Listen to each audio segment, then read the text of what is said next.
ದರ್ಶಿ blogs ವೀಕ್ಷಕ ಬಂಧುಗಳಿಗೆ ನಮನಗಳು. ಚಾನಲನ್ನು ಸಬ್ಸ್ಕ್ರೈಬ್ ಮಾಡಿ. ಮಣ್ಣು ಹುಳುಗಳ ಚರ್ಮ ಸದಾ ಜೊಲ್ಲಿನಂತಹ ದ್ರವವನ್ನು ಹೊರಗೆ ಹಾಕುತ್ತಿರುತ್ತವೆ. ಇದರಿಂದಾಗಿ ಅವುಗಳ ಚರ್ಮ ಯಾವಾಗಲೂ ತೇವದಿಂದಿರುತ್ತವೆ. ಮಣ್ಣು ಹುಳುವಿಗೆ ಶ್ವಾಸಾಂಗದ ವ್ಯವಸ್ಥೆ ಇಲ್ಲದ ಕಾರಣ ಅವು ಈ ತೇವಪೂರಿತ ಚರ್ಮದ ಮೂಲಕವೇ ಉಸಿರಾಡುತ್ತವೆ. ವಾತಾವರಣದಲ್ಲಿರುವ ಆಮ್ಲಜನಕವು ತೇವಪೂರಿತ ಚರ್ಮದ ಮೂಲಕ ಒಳತೂರುತ್ತವೆ. ಒಳಗಿನ ರಕ್ತವು ಜೀವಕೋಶಗಳಿಗೆ ಆಮ್ಲಜನಕವನ್ನು ಸರಬರಾಜು ಮಾಡುತ್ತದೆ. ಹಾಗೆಯೇ ಅವೇ ಒಳಗಿನ ಇಂಗಾಲ ಆಮ್ಲವನ್ನು ತಂದು ಅದೇ ತೇವಪೂರಿತ ಚರ್ಮದ ಮೂಲಕ ಹೊರಹಾಕುತ್ತದೆ.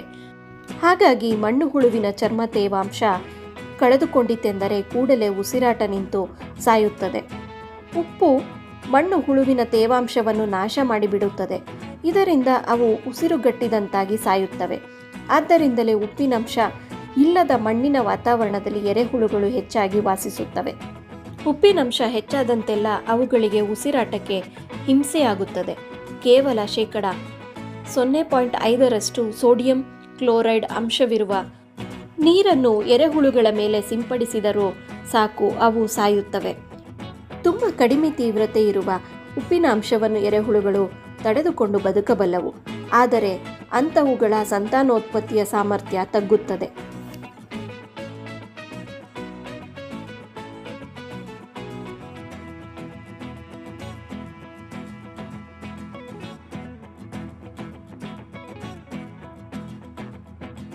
ಎರೆಹುಳು ಮೃದುವಾದ ಮಣ್ಣನ್ನು ಮುಂದಕ್ಕೆ ತಳ್ಳುವುದರ ಮೂಲಕ ಭೂಮಿಯಲ್ಲಿ ಚಿಕ್ಕ ಚಿಕ್ಕ ತಗ್ಗುಗಳನ್ನು ತೋಡಬಲ್ಲದು.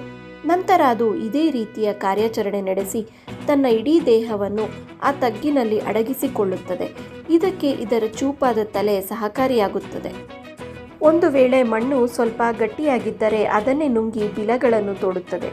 ಈ ಬಿಲಗಳು ಗಾಳಿಯು ಸುಲಭವಾಗಿ ಹಾದು ಹೋಗುವಂತಿರುತ್ತದೆ. ಇದರಿಂದ ಮಣ್ಣು ಆಮ್ಲಜನಕೀಕೃತವಾಗುತ್ತದೆ. ಇದರಿಂದ ಸಸ್ಯಗಳ ಬೇರುಗಳು ಉಸಿರಾಡಬಹುದಾಗಿದೆ.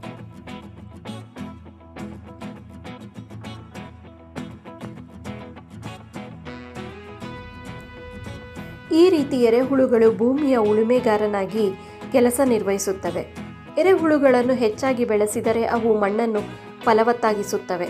ಆದ್ದರಿಂದ ಅವು ರೈತನ ಸ್ನೇಹಿತರು. ಬಹಳ ಸುಲಭವಾಗಿ ಎರೆಹುಳುಗಳನ್ನು ಬೆಳೆಸಿ ಮಾರಾಟ ಮಾಡಬಹುದು.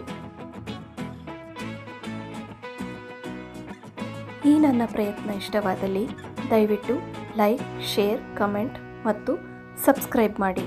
ಧನ್ಯವಾದಗಳು.